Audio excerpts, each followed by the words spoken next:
요즘 들어 세종을 음해하려는 사람들이 많아지고 있습니다. 이유가 뭐가 됐든 그들이 세종을 폄하하기 위해 쓰는 근거는 보통 6가지인데요. 바로 사대주의, 삼인정책, 화폐개혁, 그리고 부민고소금지법과 노비종무법, 마지막으로 고려문화재 훼손입니다. 사대주의와 삼인정책, 그리고 화폐개혁에 대해선 세종 3편, 5편, 11편에서 이미 살펴봤으니 그 영상을 참고해 주시면 감사하겠습니다. 자, 그럼 오늘은 부민고소금지법과 노비종무법, 그리고 고려문화재 훼손에 대해 알아봅시다.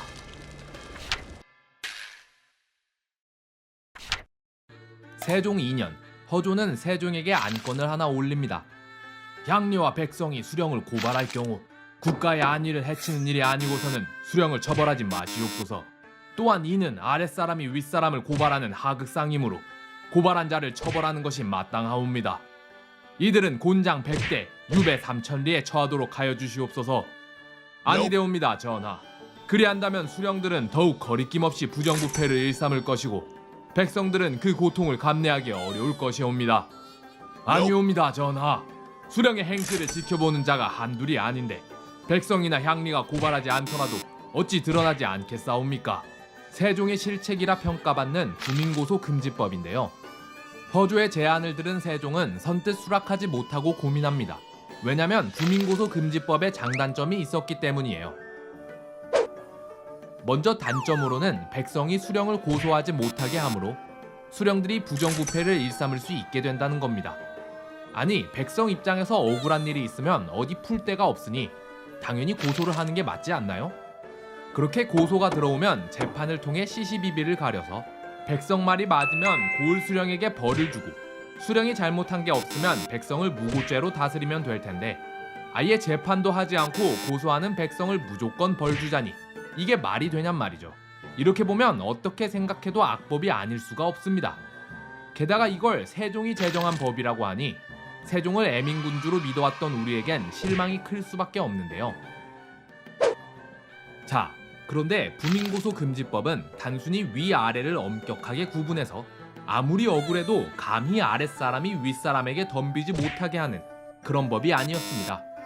겉보기엔 그렇게 보여도 사실 이 법의 진짜 의도는 향리가 수령을 고발하는 걸 막는 거였는데요. 여기서 향리란 지방관청에 소속되어 수령을 보좌하며 행정실무를 담당하던 하급관리들을 이르는 말입니다. 이 향리들은 고려시대까지만 해도 지방의 권위자로 행세하였으나 조선시대에 들어서면서 그 권한이 대폭 축소되었는데요. 거기다 태종은 이들의 권한을 더욱 축소하여 중앙집권적 국가체제를 굳히려 했습니다. 그런데 여기서 문제가 하나 생깁니다. 이 향리들은 행정실무를 담당할 뿐만 아니라 지방 관아의 유지비나 행사비, 그리고 기타 경비 등을 모두 직접 부담해야 했는데 문제는 향리에겐 월급이 단 한 푼도 주어지지 않았다는 겁니다. 왜냐면 조선은 세금 적게 걷는 좋은 정부를 추구했기 때문인데요. 그래서 관료들에게 주어지는 월급도 많지 않았는데 그래봤자 관료는 월급 말고도 돈 벌 데가 많았기 때문에 별 문제가 없었습니다. 하지만 향리는 다르죠. 조정 입장에선 관청 일을 돌볼 사람들이 필요한데 이들에게 월급을 주려고 세금을 더 걷으면 자기들이 추구하는 이상향과 멀어지니까 아예 월급을 안 주기로 해버린 겁니다. 게다가 향리는 문과시험을 볼 수 없었기 때문에 출세도 할 수 없지, 월급은 안 나오지, 생활은 해야 하지. 그러다 보니 이들이 택한 다른 돈벌이가 바로 부정부패입니다. 한 가지 더 알아야 할 사실은 조선의 향리들 중 다수는 고려 멸망에 반대하던 사람들이었단 겁니다. 조선 건국에 동의한 사람들은 중앙정계에 남아 높은 관직을 차지하고 반대한 사람들은 지방에 내려가 하급 관리직을 차지한 거죠. 그런데 시간이 지나 태종, 세종 때가 되자 이미 조선의 기틀이 잡혔으니 더 이상 고려 멸망 반대 같은 명분은 없고 집안에서 내려오는 대로 향리직을 맡았을 뿐인데 아니 월급은 한 푼도 안 주면서 일은 무지막지하게 시켜대니 화가 날 수밖에요. 그런데 앞서 말했듯 이 향리는 고려 멸망에 반대했던 자들의 후손이라 그래도 인맥이 있었습니다. 그래서 중앙에 있는 고위 관료를 뒷배삼아 부정부패를 저질렀는데요. 그러다 보니 원래는 지방 수령을 도와 실무를 담당하던 향리가 고위 관료를 뒷배삼아 수령을 견제하고 부정부패를 일삼는 집단으로 변해버린 겁니다. 그래서 태종 때부터 향리들이 고의로 수령을 고발해 견제하는 일이 자주 벌어졌고, 태종은 이때부터 향리 문제로 골머리를 썩었는데요. 그런데 세종이 왕위에 오르고 태종이 상왕으로 있을 때 허조가 부민고소 금지법이란 안건을 올리자 태종은 이 법을 활용해 향리가 수령을 고발하는 부정부패를 막자라는 생각을 한 겁니다. 실제로 부민고소 금지법은 세종 시기에 제정되긴 했지만 상왕 태종이 허조의 의견을 받아들여 제정한 것으로 사실 태종이 제정한 법이라고 봐야 하는데요. 마치 대마도 정벌이 사실 태종의 업적이라고 보는 것처럼 말이죠. 거기다 이렇게 백성과 향리가 수령을 고발하는 걸 막으면 중앙에서 보낸 수령의 힘이 세지니까 더욱 중앙 집권적 국가 체제를 확립할 수 있으니 태종 입장에선 이것도 좋았던 거죠. 당시 세종은 모든 일을 태종의 뜻에 따라 진행했기 때문에 자기 생각에 단점이 있는 정책이라 해도 일단 태종의 뜻을 따르고 맞습니다. 대신 세종은 자기 나름대로 백성의 억울함도 풀어줄 방법을 모색하는데요. 이때부터 세종은 지방에 수시로 관리를 파견해 수령의 부정부패를 감시하고, 또한 못된 짓을 한 수령에겐 엄격한 처벌을 내리면서 백성의 억울함을 풀어주려고 노력했습니다. 그렇게 향리는 향리대로 부정부패를 막고 수령은 수령대로 부정부패를 막으려 했던 거죠.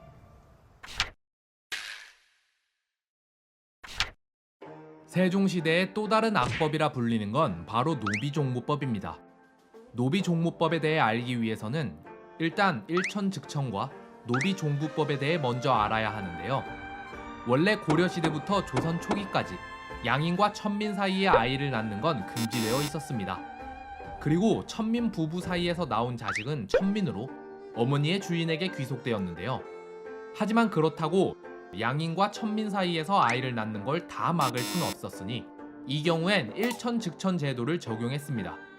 일천즉천은 부모 둘 중 한쪽이라도 천민일 경우 그 자식도 천민이 되는 제도로, 양인 남자와 천민 여자 사이에서 태어난 자식은 천민으로 여자 쪽 주인에게 귀속되고, 천민 남자와 양인 여자 사이에서 태어난 자식도 천민으로 이번엔 남자 쪽 주인에게 귀속되는 거죠.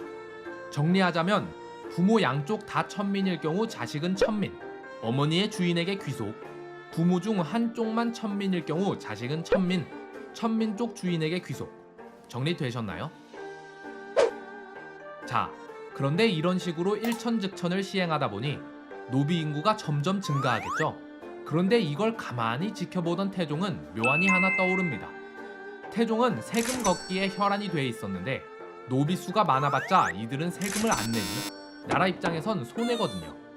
그런데 이들 중 일부를 양인으로 바꿀 수 있다면 그들에게서 세금을 거둘 수 있게 되겠죠.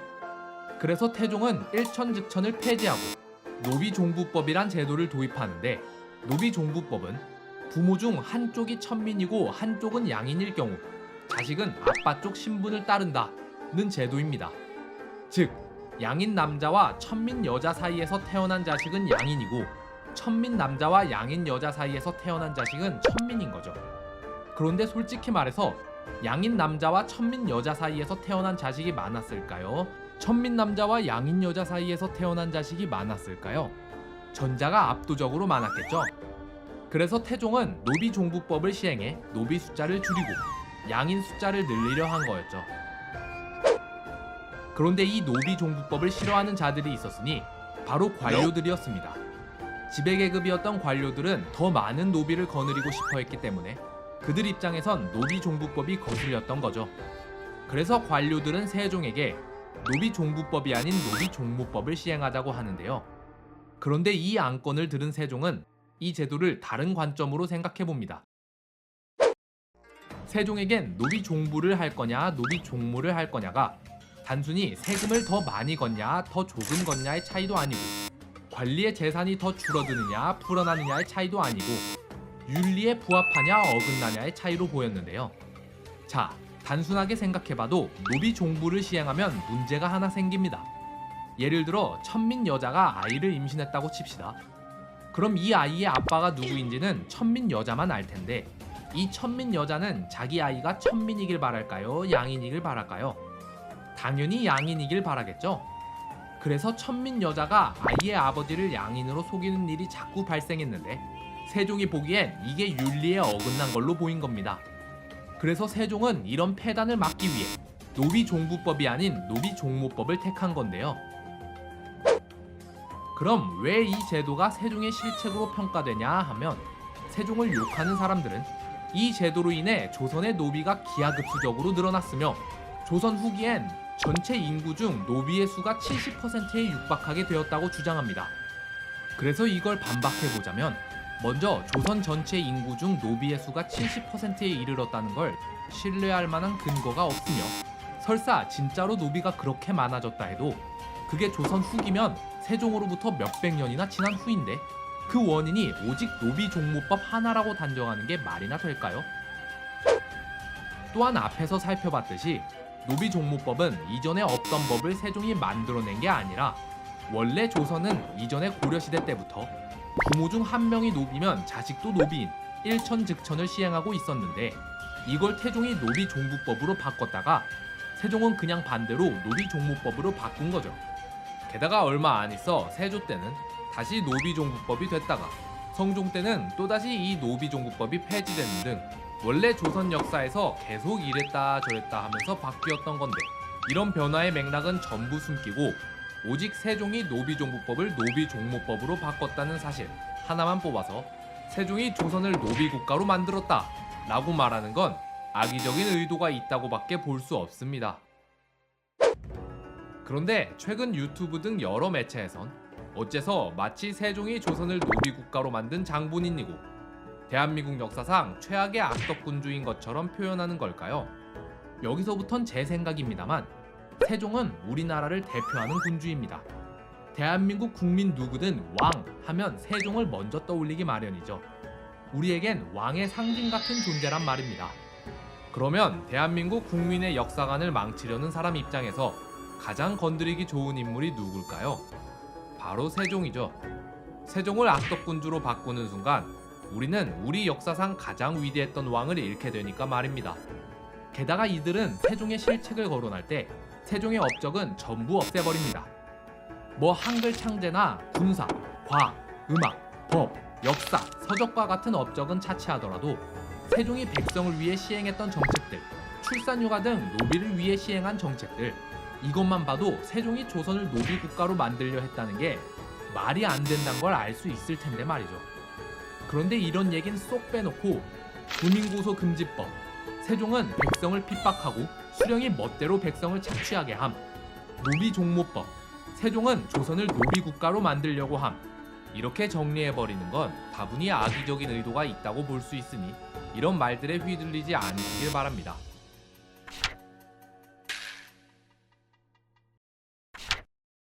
자, 노비종모법 얘기는 이쯤 하고 마지막으로 고려문화재 훼손에 대해 알아볼까요?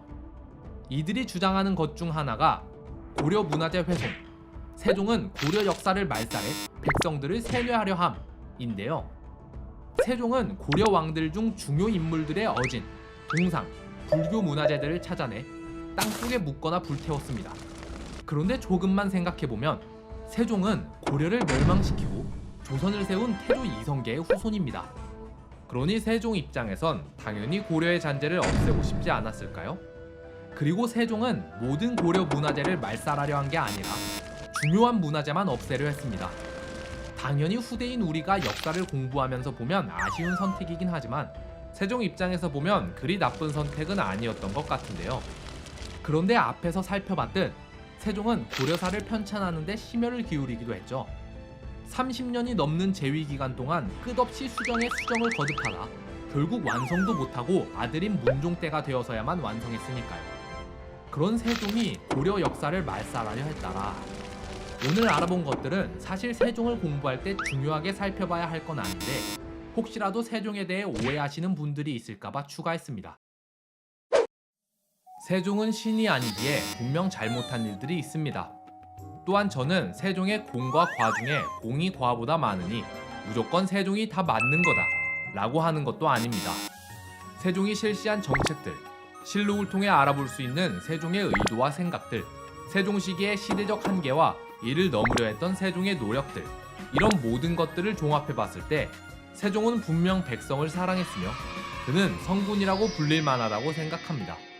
그럼 조선의 4대 왕 세종에 대해선 이쯤 알아보고 다음 시간부턴 조선의 5대 왕 문종에 대해 알아볼까요?